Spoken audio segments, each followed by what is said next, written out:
Hello, everybody, and welcome to the Adult Chair on rashpixel.fm. I'm Pete Wright, and I'm thrilled to be here. I'm really thrilled to be here this morning with Michelle Chalfant. Hello, Michelle. Hello, Pete. I'm so grumpy. Why are you grumpy? I'm the grumpiest. I know why you're grumpy. Holy hell, Michelle. My fair city, I've talked about this, my fair city of Portland, Oregon, has traffic problems. It is a cancer. We are human cancer to our city. I want to dig a hole and cry in it. I've been in the car so much today. And I'm running late. I am sorry. I'm frazzled. I've put you through the ringer. You are definitely a subject. You're a symptom to my traffic rage. I was a symptom. It's one of those where you open the door, and I just opened the door of my car in the garage, and I wanted to just fall out on the garage floor, just fall to the ground. That would have been a nice live stream. Yeah, right. Just watch Pete pour out of the car.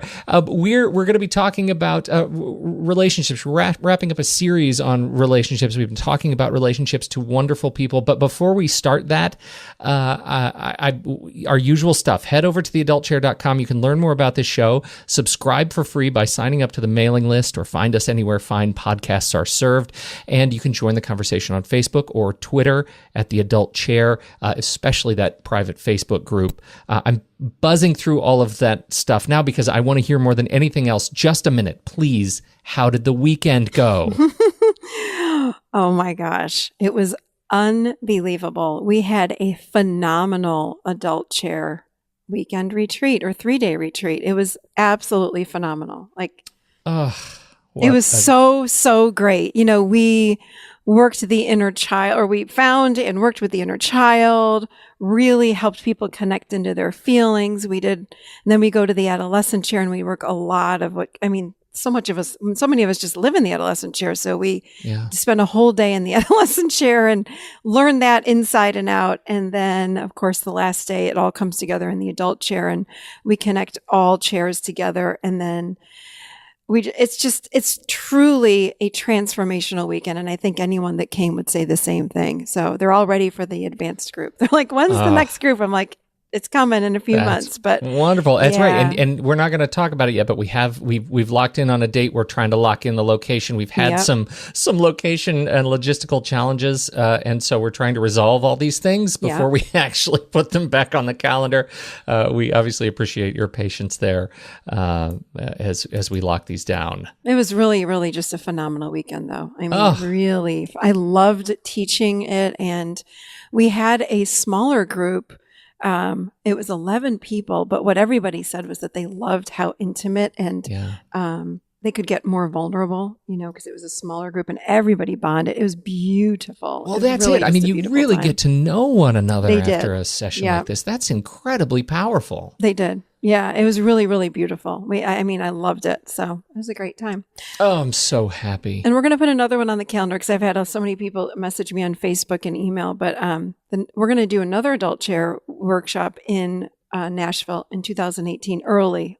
Yeah. So I'll probably do at least March. 2 a year in Nashville, and then also some other cities. So our hope is that, we'll lock these down and you'll be able to see the final locked calendar, especially for 2018 when we get everything in one place. That's what we're most excited to do. And we'll continue to drive to that. But keep letting us know. I mean, if there's something you want, if you're in a location, write us, let us know. There's a place on the website where you can do just that. We'd love to help meet your needs if we can. So there you go. All right. So we have been talking for the last month or so about different kinds of relationships with our teens, relationships with ourselves and our partners. And we've talked about mindfulness in relationships with Noah Levine. Food. I think we did one on food even. We've talked about our relationships with food, mindful eating. It's been kind of a theme over the last couple months. And so since this is the end of that theme, we're starting a new sort of set of conversations coming up. We thought we'd take some time today to talk about building connections from the adult chair, right? Building real human connections from the adult chair, and give you a chance to wrap up your thoughts on the series that we've had, and to summarize some key lessons as you see them. And it's funny as we were going through everything that we have been talking about over the last probably 4 or 5 episodes on the show. what comes to mind immediately is that there's one theme in all of them that runs through all of them, and that would be listening. Whether it be listening to our bodies, are we listening in mindfulness to our mind, or are we listening to our heart? It goes back to listening and dropping deep within ourselves. So today when we're going to talk about really, how do we have true connections with others from this adult chair? And that again is the same thing. It's about listening and what I call becoming a masterful listener. And we're not very good at that. Yeah, I mean, that really is what plays into, like, whether we're listening to others or we're listening to ourselves, it seems like even when we do try to listen, we're not hearing it from the right chair. Is that a fair way to put it? Yes. Yep. Okay. And that's a great way to put it, actually, because typically, and I think everyone that gets married or enters into any kind of relationship, even if it's in business or getting married and everything in between, I need to create another class on how do you do this? Because I can sit and tell people how to do it, but then to actually be sitting in a class or in front of me, it's a different story. But I can tell you, even in this podcast, it's so possible, but it takes practice, and we do it from the adult chair. So when we have relationships, typically they are from this adolescent chair, which means they are in a place of more of this egoic place, which means, again, it's coming more from fear. So we live more in our defenses. So when we're talking to somebody, we're more about maybe fixing them. So if somebody comes up to us and says, I feel really sad, or I'm really upset about this, naturally the other person goes into, how can I fix that person? Let me offer you 25 suggestions on how to get out of your sadness. So that's a relationship from adolescent chair to adolescent chair. It's like two adolescents fixing each other. But really, the only person that I can help truly, really, is myself. And I do that oftentimes when someone is really listening to me. So I say this often, when someone witnesses us, it is the greatest healing gift we can give to another, because when I'm listened to, it's like holding up a mirror and I get to drop deeper into myself and find my own truth instead of listening to what you're going to tell me to do. It's not mine then. I need to own it. And what we want to do is find out, what is our truth? What's true for me? And the only way to find that is to drop deep within. So when we listen to another and really listen and not formulate a reaction to what they're saying or a fix to what they're saying, it allows that person to drop deeper and deeper and deeper within themselves and find their own truth. You know what's funny about that is I hear you say that. I'm finding that I'm locking into my instinctual reaction when I am sort of put in that role of being a listener, of being asked to listen, that often, and I think this is something that we all do, but I don't want to speak for, everyone. But I often feel like I'm not contributing if I'm not speaking. And so I'll just start talking. Right. Sometimes I have no clue how I would possibly begin to fix, and I'm saying that in heavy air quotes, like you're saying, I don't know how I would fix this problem, and I would be radically better served if I just shut up. But I feel like they're here, they're talking to me clearly. I'm not a part of the conversation, or I'm not serving of any value if I'm not responding, if I'm not talking, if I'm not offering that rebuttal. And I hear exactly what you're saying, but when we sit with presence, we have this big giant energy field that wraps that person in love. Yeah. And it's truly an experience. And the brain says, and the adolescent chair says, but we need to be doing something and saying something. And it's not true. So I would say, try this and just be really, really present and listen. And even if I'm speaking to you and I'm telling you all about my sadness or my depression or my anxiety or my grief of my grandfather dying, and then typically what people do is they go, me too, which when someone says me too, it actually breaks my state. It breaks my experience up. So I'm not still in my experience. And then it goes back to the other person. hearing someone say, me too. Or what happens is someone will say, oh my God, I've had so much anxiety and blah, blah, blah. And then I might say, as a not an active listening person, I would say, oh my God, well, I remember that when I had anxiety, this is what worked for me. So then the attention comes back to me instead of just listening to them, drop deeper into this anxiety that they're having, or their depression, or their sadness, or their grief, or whatever it is, and just listening, letting them drop further and further and further and further. Then they find resolve within themselves. That's the only place that we find resolve, is within ourselves. So we cannot fix another person. I say this all the time. We can't fix another person. We can help them by sitting with them in their sadness, in their anxiety, in their grief, in their fill in the blank. And at the end of when they're done talking, that's our time then to speak. And then we ask them questions like, thank you, or might say, thank you so much for sharing. Is there anything else that you want to share? Because I'm still here with you. Yeah. Or is there anything else? Or thank you for sharing this with me. I'm honored. What do you need from me? Because I'm here with you. Anything at all, I'm here. So we're making it about that person. And that person then is having their own beautiful experience. And guess what happens? We deeply connect in that way. Yeah. We feel bonded. So, I work with a lot of couples, and these couples don't listen to each other. And they come into me and they're like, well, he's doing this and she's doing that and blah, blah, blah. So I do this and I'm like the referee in the middle. Yeah. And I imagine that's exactly what it starts to sound like. Yeah. So I'll say to them like, oh, hold on. So I'll say, this just happened. I'm like, so you listen to what she's saying and then we're going to flip. So go ahead and talk, and she's like, well, and I've said, I set the whole thing up. I'm like, don't interrupt her. Just listen, just be with her. Okay. Well, she's saying blah, blah, blah, blah, blah. And then her partner, this really just happened. Her partner was like, and then I turned to him and I said, so what did she just say? And he looked at me like I had 5 heads and he's like, I don't know. I have no idea. He's like, but I know what I want to say back to her. And that's what we do. We go into our defense so quickly. Yeah. That we don't even hear what that other person is saying, which of course, then they're not validated. They don't feel loved. They feel, and we feel energy. Everything is about energy. So we feel when someone's not listening to us. So this is why I'm saying it doesn't take words to feel listened to. We feel when someone is already in their mind going, well, okay, I know what I'm going to say back to that. Yeah. It took this guy 4 times. 4 times before to be able to finally we did hear this it. thing 4 times. I said, okay, go ahead and share again. She's just going to share her reality. It doesn't mean it's yours. It doesn't mean it's right. It doesn't mean it's wrong. Just listen again. And I said, so what did you hear her say? And then he interpreted it through his lens. I said, that's not what she said. Do it again. Yeah. It took 4 or 5 times and he finally kind of got it. And I said, and then I had her do it. And it was the same thing. And I said, if you guys want to stay married, you have to learn how to listen to each other.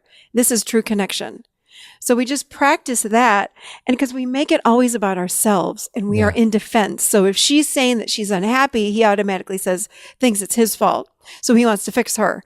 And I'm like, it's not about you. It's not about us. It's about that other person. Sure. So when we can sit and reflect back to them and let them know that I'm here and I'm going to listen to you and I'm not going to say anything. And we just want them to feel seen and heard, because as little kids, most of us are not seen and heard all that well. So this is the opportunity to reparent ourselves through the use of, a friend or a husband or a wife or a partner or an uncle, whomever. So listening is huge. Otherwise, it sends the message that we're fixing. Mm-hmm. When I offer a suggestion and you haven't asked, it's one thing if I ask you and I say, I've been really sad lately, Pete. I don't know what to do. Do you have any suggestions? That's different. That's not what I'm talking. And then you could say, well, gosh, I've tried this and that. Well, thank you. Yeah. But if I'm just sitting going on and on and on, oftentimes the other person that's listening to me is uncomfortable with what I'm saying because it's bringing stuff up for them on the inside. Yeah. Then we get back into that projection mode. Yes. Then it becomes a projection and then they are afraid. So all this stuff starts happening. So we want to sit on our hands and buckle into the adult chair and take some deep breaths and stop interrupting and just listen. And then at the end, we reflect back. And then we ask, okay, so what do you need now? I'm here with you. What do you need? That creates, I have done this so many times with clients in partnership, that creates such a beautiful, deep connection. That's what we're all longing for. When we meet somebody, we're on cloud nine and they can do nothing wrong. And, after a few months, we start seeing like, well, they kind of chew with their mouth open, and then, and then a few more months goes by and then, we're going to get married. So then we're on another high and then everyone gets married and then we start settling in and we're like, oh my God, she's kind of sloppy. She doesn't clean up the kitchen all that well, or he doesn't do this. And that kind of thing starts to build.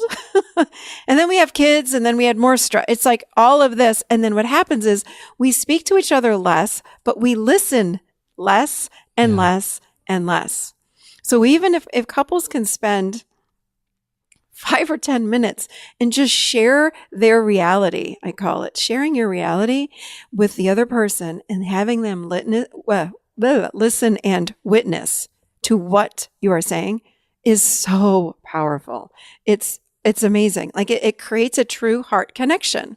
Because when I'm sharing with you, I'm sharing from that part of us that we would call this inner child. So I'm sharing with you my reality from this very young perspective when I'm sharing all my feelings and my emotions. So again, to cut me off is to say, I don't really care. I'm going to need to make it about me because I'm too uncomfortable. Right. Right. I can't. Yeah. I know I have to jump in. I know I have to start talking because if I stop and listen, then I'm probably stewing in my own gook. Exactly. Yeah. So just as we wrap up, when you think back to the conversations that we've had here, and I say this only because we've gotten some emails from folks who over the last couple of years we've been hosting these conversations where they ask, how does this relate back to the adult chair? Why is this something that's so important? We want to hear more specifically about the adult chair. Can you just reflect and reframe on some of the conversations we've had and the sort of importance of having these conversations about things like food and about things like how meditation helps us, build and cement these relationships and, throughout the last sort of catalog of interviews? Yeah. Okay. That's a great question or point, Pete. What I would say is all these recent podcasts that we've done over the last 6 months, and I know we've done a lot of interviews and that's not typical for us to do so many back to back to back.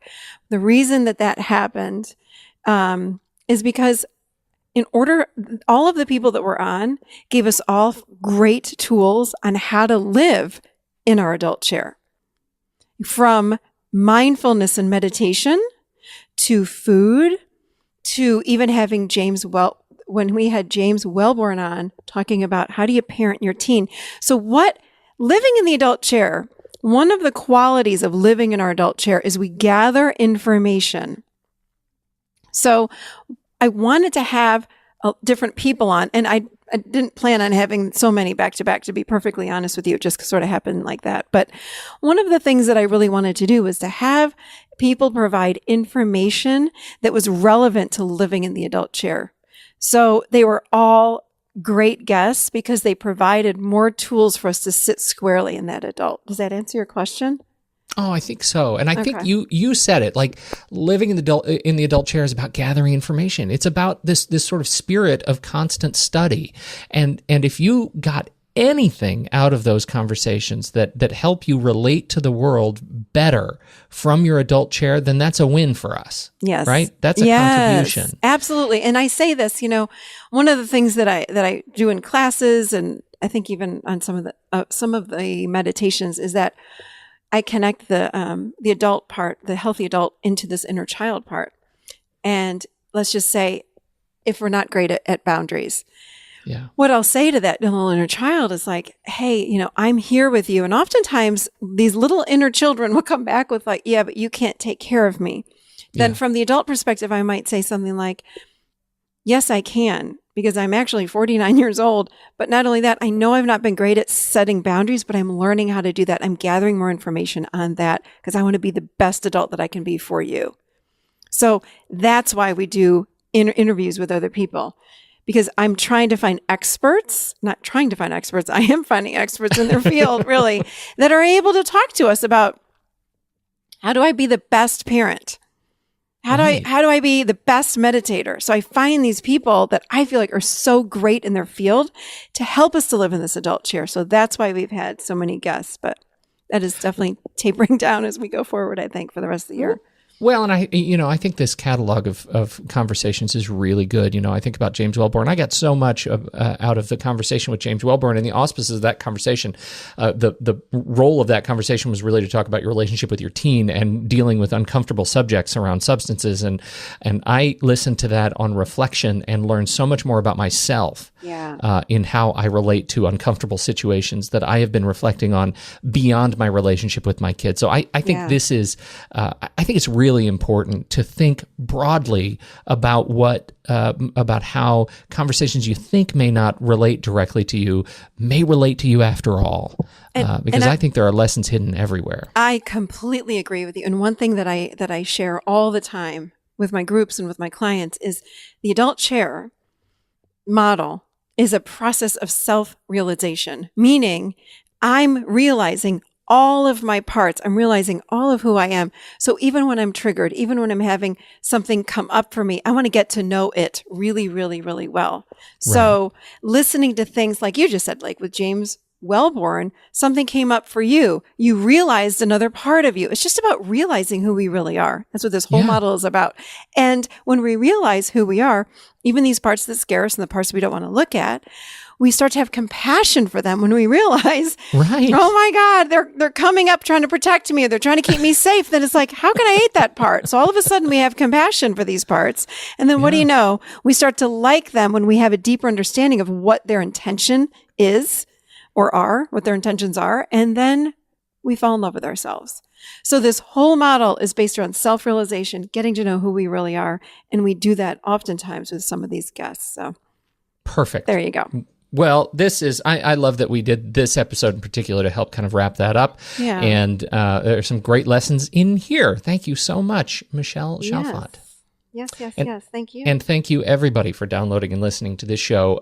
We certainly appreciate it. Again, don't forget those 5-star reviews in Apple Podcasts. It really helps other people discover the show. We've gotten some really kind reviews, and we sure appreciate it. You're paying it forward. Your kind review, your 5 stars, that helps search. It helps the algorithm to surface our podcast when other people are searching for things and find they really need support. So pay it forward. We appreciate it, and future listeners appreciate it too. So that's all we've got. Please do go and write a couple of reviews, or write one review. Many of you.